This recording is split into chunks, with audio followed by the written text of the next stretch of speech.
Ilang araw na lang ay makikita na natin maglaro ang pinakamalaking import sa PBA Commissioner's Cup o maybe sa history ng PBA na si Bol Bol.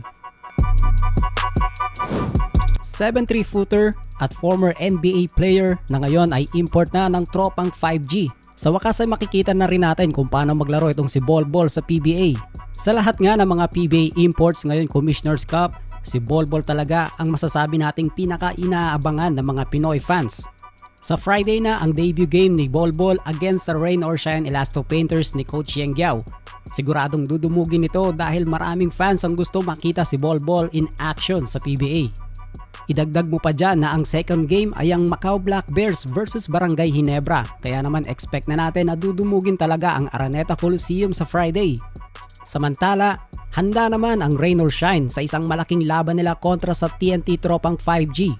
Sa nakaraang game nila ay tinalo nila ang Macau Black Bears sa score na 116-109, kung saan ay nagpakitang gilas naman ang kanilang import na si Jalen Johnson. Aminado si Coach Yeng Guiao na may advantage na ang TNT dahil nakita na nila kung paano maglaro ang Rain or Shine sa kanilang unang laban.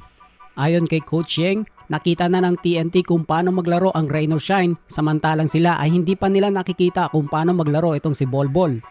Subalit tiwala pa rin si Coach Yeng Guiao na kayang-kaya pa rin nila ang tropang 5G dahil ito pa lang ang unang laro ni Bol Bol at siguradong mag-a-adjust pa ito, kaya naman gagawin nila itong advantage para sa TNT.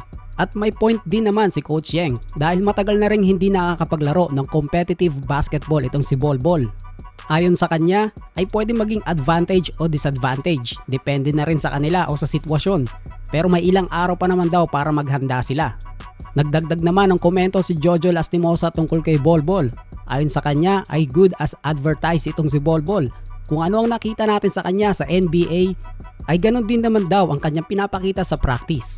May konting kalawang pero konting adjustment lang ay ready to go na. So ayun, abangan na lang natin. Napaka-exciting ng schedule ng PBA ngayong Friday. Sa first game ay may Bol Bol, TNT Tropang 5G versus physical na team na Rain or Shine Elasto Painters. At sa second game naman ay Macau Black Knights laban sa crowd favorite Barangay Ginebra San Miguel. Kayo mga paps, ano sa palagay nyo? Makakailang blocks kaya itong si Bol Bol?